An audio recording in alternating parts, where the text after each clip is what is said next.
ఓట్ల చోరీ అంశం తెలంగాణ పాలిటిక్స్ ను హీటెక్కిస్తోంది. తెలంగాణలో ఓటు చోరీపై నేతల మధ్య మాటల యుద్ధం కొనసాగుతోంది.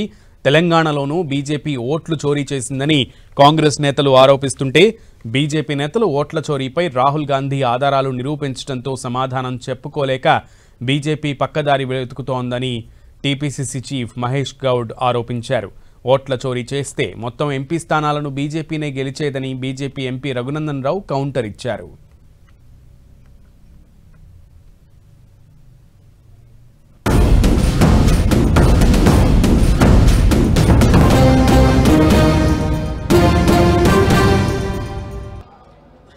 తెలంగాణ రాష్ట్రంలో గెలిచిన 8 మంది ఎంపీల ఎన్నిక పట్ల మాకు తీవ్రమైన అనుమానాలు ఉన్నాయి.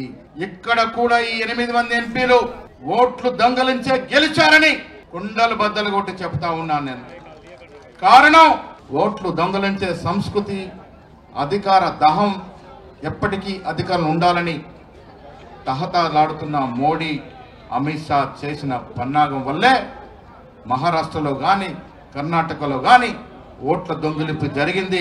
నిజంగా మీకు ఓటు చోరీ జరిగింది లేదా ఓట్లలో తప్పు జరిగింది అనేటువంటి భావన మీ లోపల ఇంకా ఉంటే మహేష్ కుమార్ గౌడ్ గారు సగం మంది ఎంపీలు ఎందుకు ఇచ్చేస్తాం మేము? ఒకవేళ ఓటు చోరీ చేసే ఉంటే 17 పార్లమెంట్లు చేస్తాం కదా. మూడోసారి అసదుద్దీన్ ఓవైసీని ఎందుకు గెలవనిస్తాం? నిజంగా ఓటు చోరీ అనేది ఉంటే దేశంలో అన్ని పార్లమెంట్లలో చేస్తాం, కానీ సగం పార్లమెంట్లలో ఓట్లు చోరీ చేసి సగం పార్లమెంట్లలో వదిలేస్తారా? మీకు నిజంగా చిత్తశుద్ధి ఉంటే మేము రెడీగా ఉన్నాం. మీరు మీ 8 మంది పార్లమెంట్ సభ్యుల్ని ముందు రాజీనామా చేయించుండ్రి. ఈ రాష్ట్రంలో మీరే అధికారంలో ఉన్నారు కదా, కొత్త ఓటర్ లిస్ట్ తయారు చేయండి. మీ 8 మంది ఎంపీలను రాజీనామా చేయమనుండ్రి. స్పీకర్ ఫార్మేట్లో వాళ్ళని రాజీనామా తీసుకొని రమ్మనుండ్రి. వారితో పాటు లైన్లో మేము కూడా నిల్చుంటాం. మీ రాజీనామాలు ఆమోదించినాక గంట సేపట్లో మేము కూడా ఆమోదించుకుంటాం.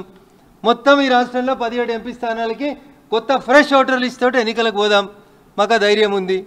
రాష్ట్రంలో మీరే అధికారంలో ఉన్నారు కాబట్టి మీరు ఆ ఎన్నికల లిస్టు సరిగా ఉందని మీరు నమ్మితే నా సవాల్ను స్వీకరించమని చెప్పి ఈ సందర్భంగా పీసీసీ ప్రెసిడెంట్ గారికి అప్పీల్ చేస్తూ ఉన్నాను.